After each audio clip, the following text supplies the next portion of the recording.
Alors on va faire les chaînes une par une. Thierry Moreau, vous vouliez mettre en avant une nouveauté de TF1, un pari, qui était Masked Singer, format coréen adapté par la une, grosse campagne de promo, mais aussi grosse audience. On va entendre la révélation du vainqueur et même de la vainctrice puisque c'est une femme. On la voit émue, mais vraiment, et t'as une voix extraordinaire et qu'on s'y attende pas et qu'on découvre et que l'aventure te permette qu'on découvre une voix pareille. Je vais te dire, t'es la gagnante de rêve. On pourrait pas rêver mieux. Bravo. C'est génial. C'est dingue. Merci.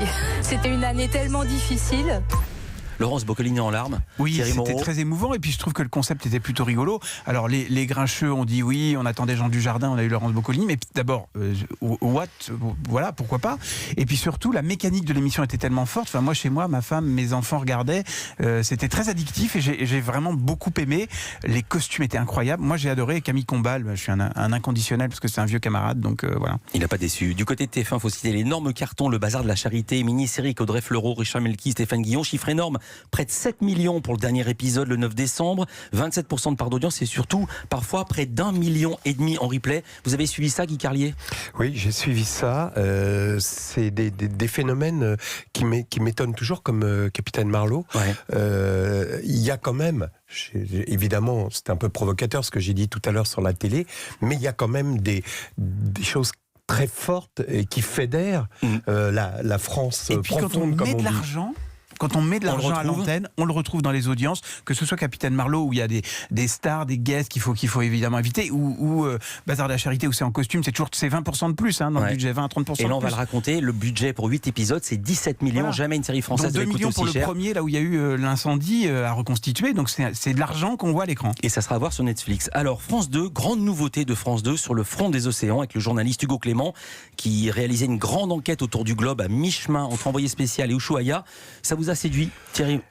Qui veut parler? C'était mal payé parce que c'était bien fait, mais sauf que c'est un flop. Pourquoi? Parce que ça reste de la vieille télé et je pense qu'on ne sait pas encore parler d'écologie. Je vais donner le chiffre avant d'avoir votre analyse. 1,6 million de téléspectateurs, c'est pas beaucoup. 350 000 de moins que Cash Investigation sur les impôts. Oui. C'était le mardi précédent à titre de comparaison. Pourquoi vous dites c'est de la vieille télé? Parce que c'est du documentaire classique. Alors même si c'est un type jeune qui présente, ça reste de la vieille façon de parler de l'écologie. Je pense qu'aujourd'hui, si on veut parler de l'écologie à la télévision, faut pas être punitif, faut être divertissant, faut mettre des moyens. Et je trouve que voilà.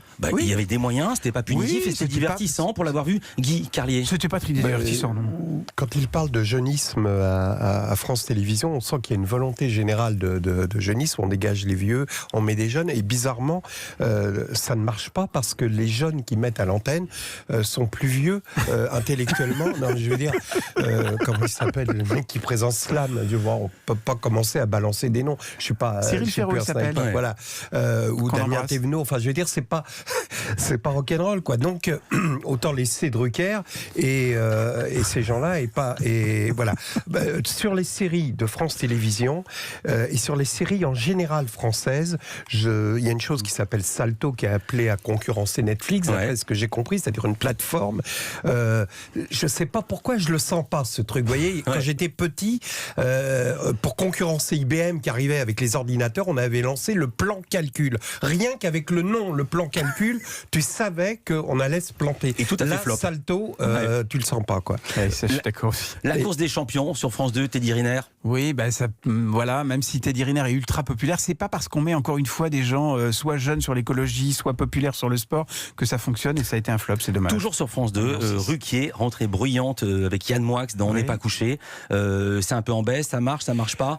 Vous voulez dire quelque chose sur Ruquier, sur On n'est pas couché? Oui, je pense que Catherine Barma s'est tiré une balle dans le pied en supprimant les 2 chroniqueurs fixes. C'était évidemment ce qui faisait le truc. C'est comme les départs de Formule 1.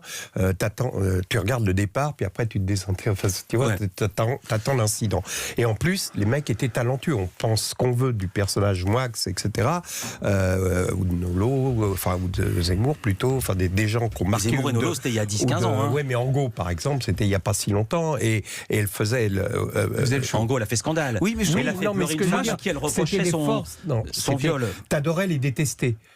Tu vois. Moi, je vous trouve dur. Je trouve que c'est quand même une émission qui aujourd'hui arrive à réunir après minuit 900 000 téléspectateurs. En faisant parler des écrivains, des metteurs en scène. Laisse-moi finir. Ce que je veux dire, c'est que je pense qu'ils ont commis cette erreur. C'est pour moi une erreur. Et en fait, l'émission, malgré tout, arrive à tenir. Et les dernières reprennent. Je pense que c'est une émission dont le concept est tellement solide et c'est une bonne émission qu'elle s'en sortira. Contrairement, alors du coup, tout le monde s'est acharné parce que tout le monde a des griefs contre cette émission dessus. Mais je pense qu'on n'est pas couché, n'est pas couché. Juste.